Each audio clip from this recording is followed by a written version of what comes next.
For our next speaker, I would like to welcome Camilla Quintana, who is joining us today from Spain. Camilla is a certified life and relationship coach specializing in expat partners. Her specialty? Showing accompanying spouses how to create a truly fulfilled life, flourishing relationships, and a sense of meaning and purpose abroad. Camilla does that with the help of her signature concepts and four-pillar approach, which looks at the key areas in her clients' lives that they'll need to build and strengthen. Camilla has been an expat herself for almost 2 decades. Originally from Vienna, Austria, she currently resides in the north of Spain with her husband and 2 sons. She offers individual and group coaching in 3 languages, English, German, and Spanish, to expat clients all over the world. Camilla has been featured in numerous major expat magazines, conferences, and podcasts. Thank you for joining us, Camilla. Hello and welcome to my talk at the Vendium Global Conference. First of all, I'd like to thank Andrew and his team for putting this event together and inviting me to speak. Today, I want to focus on the expat partner and on the importance of nurturing them in order to create a successful expat assignment for the employee and the company. Expat partners play a critical role in this matter. They're likely the ones that made the most sacrifices and have the hardest time adjusting in their new host country. Also, according to several studies, they're a decisive factor for whether an expat assignment will terminate early at a costly price for the company, or whether a candidate will even consider taking on that foreign posting in the first place. So if you're a company representative listening, in order to be able to draw from a pool of the most capacitated candidates for the expat assignment, and in order to guarantee its success for the period of time foreseen, and also to ensure that the employee has the necessary mental resources available to carry out his work efficiently on site, with the peace of mind that his partner and family are happy there, it is crucial for companies to take into account and nurture the expat partner. And in my talk, you'll find out about the most important aspects to take into consideration here, so that accompanying spouses can adjust better, have a more meaningful and fulfilling life, and then better support their partner, the employee, during the assignment. And if you're an expat or an expat spouse listening, then please stay tuned and listen closely to what it takes to achieve true and profound well-being abroad. Now, before I dive in, I'd like to introduce myself to those of you who don't know me. My name is Camilla Quintana, and I'm a certified life and relationship coach specializing on expat partners, predominantly expat wives, and on their international journeys. Having been an expat myself for almost 2 decades gives me great insight and personal experience in the matter. I grew up in Vienna, Austria, in a multicultural family. My grandfather was also a diplomat, and so an interest in traveling in different cultures and languages was definitely instilled in me from childhood on. My international experiences started with summers abroad and then studying abroad. I studied international relations and European culture and society in the UK, followed by an MBA in Spain. I then became a self-initiated expat employee, then repatriated back to my hometown for a couple of years, followed by becoming an expat partner myself and supporting my husband's international career. And for the past 3 years, I've been a portable business owner, which allows me to still move, every few years and still cater to my international coaching clients virtually. Right now, we live in the north of Spain in Bilbao with our 2 sons. So when I work with my expat partner clients, I like to use my signature 4-pillar approach, which is a framework that I've designed that revolves around 4 key areas of life that need to be built and strengthened abroad. So in order to achieve long-lasting and sustainable results that my clients can then take with them to their next expat assignment or back home, I like to work from the inside out, meaning that change is first created within and then manifests on the outside. To visualize what that means, I came up with the inner happy place concept, which basically describes a place inside of us where we feel safe and at home, whole, and like we innately belong, regardless of outside circumstances. And discovering and tapping into this inner happy place is a focus of my sessions, and I do this with different tools and exercises. You see, the reason why this is so important is because we can change the outside. We can change our host country and culture. We can significantly change our partner. We can change certain cards that we've been dealt.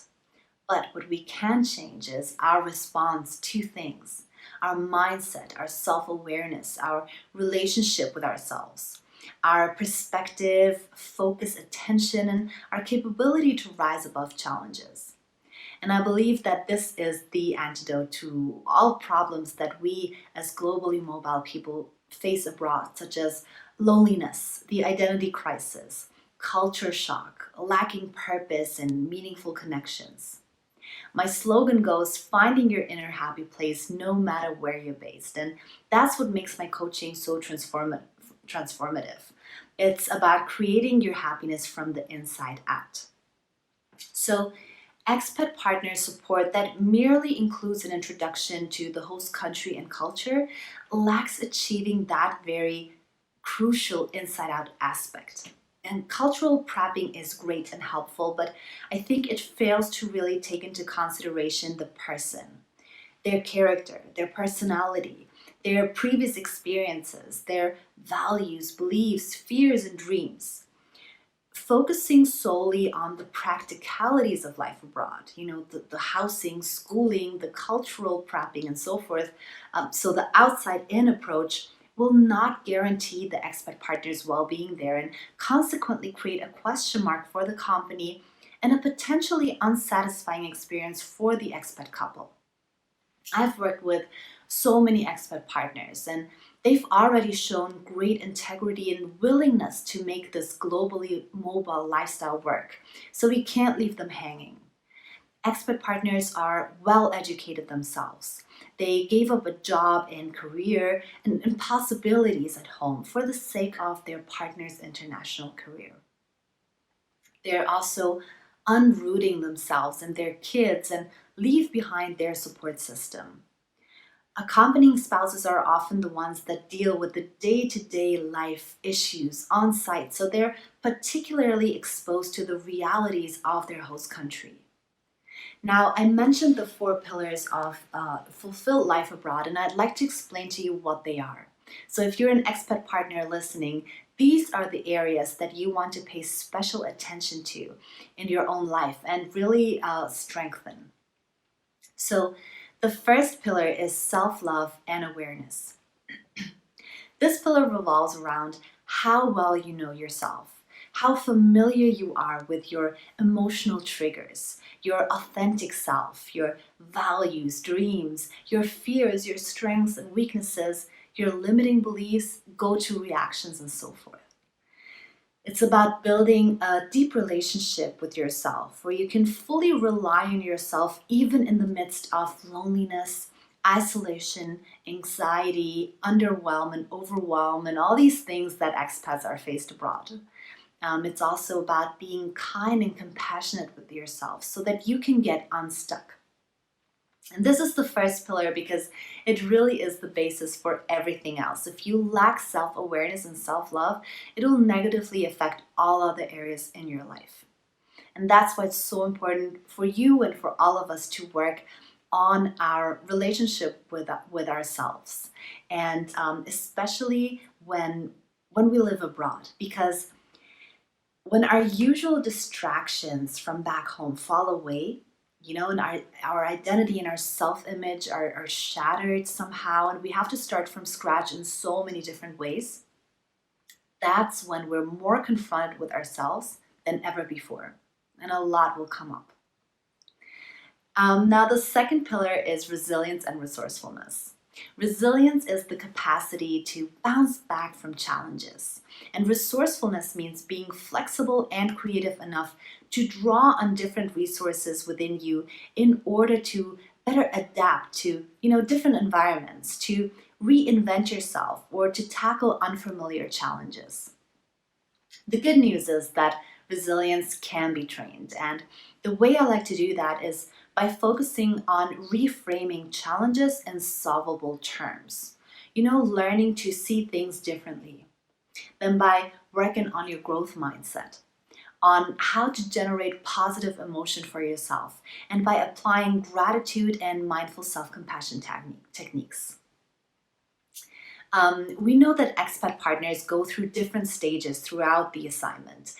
It's very much of an uphill and downhill journey with a honeymoon stage and culture shock and then adaptation. And I help my clients to navigate these phases so that they can still grow and thrive through all of them. The third pillar is relationship and family life. Here, I predominantly focus on the relationship to your spouse or significant other and your children, but it can also include the relationship to other family members, in-laws, friends, really whoever plays the biggest role in your life. Humans are a social species, and we are wired to live in community. Now, relationship problems are one of the two main reasons that my clients contact me for. The other one being lack of meaning abroad, which I'll get to later. So this is definitely not a topic to swipe under the rug. When you and your spouse live in a different country, there can be an increased pressure on you as a couple. The dynamic often shifts, leaving one partner more dependent on the other than they would like. And this increased dependency, that sense of sacrifice that the accompanying partner harbors, leads them to have higher expectations, stronger emotions and sensitivities in that matter, and that combination often leads to disappointments and conflict. And international life comes with its own set of challenges, one that isn't easily discussed with people back home, but neither with your new friends abroad that sometimes have a different cultural background or understanding or simply don't know you that well yet. So as an advanced relationship coach, it's really important for me to transmit to you that my approach is always respectful of the spouses. It's uplifting, inclusive. We'll look at the problem areas closely, but focus on ways to overcome them. And this can be possible even where, hope was lost. So if you notice yourself growing more distant from your spouse, don't wait for it to escalate. Reach out and ask for help.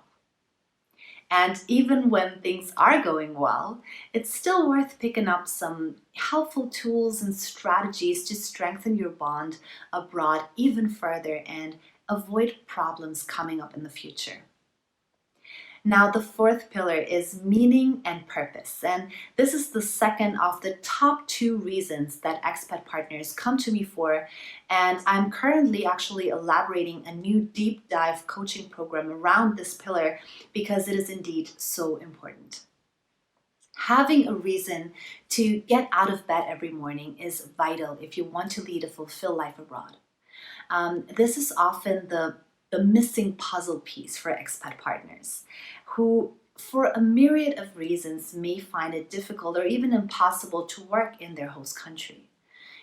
There are visa restrictions, a language barrier, skills and diplomas would need to be transferred, and let's not forget there's usually a deadline to leave the host country in 2, 3, 4 years' time, right?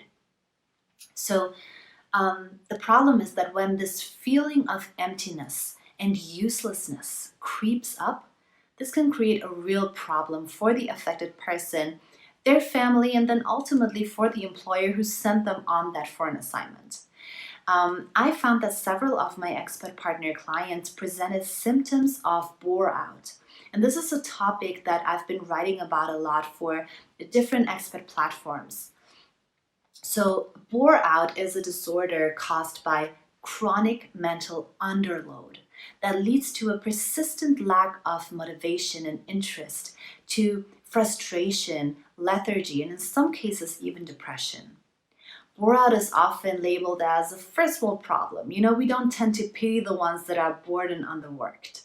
But the self-worth theory suggests that it's an innate human need to be seen as capable and competent and able by ourselves and by others. So our own sense of worth is a direct result of our perceived ability to achieve certain things and to our performance. But when there's nothing for us to achieve, nothing that really challenges us and that makes us proud of what we've done or gets us praise from other people around that, about that, then our sense of worth can really begin to crumble. And this is something that will then negatively affect other areas in our lives as well. I found that bore out typically affects accompanying spouses who either are unable to work abroad but crave intellectual stimulation, those who had to take a job that doesn't fit their qualifications and interests out of a sheer lack of options, and those who do not work but whose kids are away at school for a large part of the day. What purpose looks like is completely different for each and every one of us. And I believe that we're all here with a very unique purpose and path that will ultimately contribute to our own and other people's well-being. What's important is that we properly define meaning and purpose. I like to say that it's something that motivates you, that fills you up with joy, possibly not all the time, but generally speaking, where you can feel like you're making an impact and where you can have a sense of accomplishment. This last one is often overlooked, but it is an integral element. Unfortunately, success is still very much tied to professional success, especially in Western cultures. And that can make it even harder for those women unable to work and to find a suitable job, to find alternative ways to generate purpose in their life. And that's what I help them find. I've helped my clients find jobs they enjoyed against all odds. I've helped them build their own businesses, starting a club or community, and I've helped them discover, enjoy, and value other meaning-providing activities of a non-professional nature. There is no one path, but I'm committed to finding my clients' path to fulfillment, and I would love this to be more endorsed by their partners' employers as well. So this was an overview of the 4 pillars that I consider constitute a fulfilled life abroad and that I'd like to urge all expat partners to work on in order to make the most of your time abroad. If you'd like to know more and receive some practical tools, then please head over to my website www.camillaquintana.com, where I share several free resources to download as well as a blog. You can also go to my social media pages where I regularly provide interesting inputs and insights for expat partners. And if you would like to take advantage of my 4-pillar expat coaching, I provide individual and group coaching programs that are transformational, solution and goal-oriented. And I'd be happy to jump on a call with you to hear more about your particular needs and struggles and explain how I can help you and to see if we're a good fit.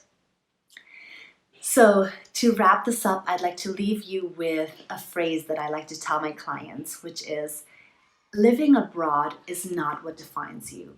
Only what you make of yourself and of your life does.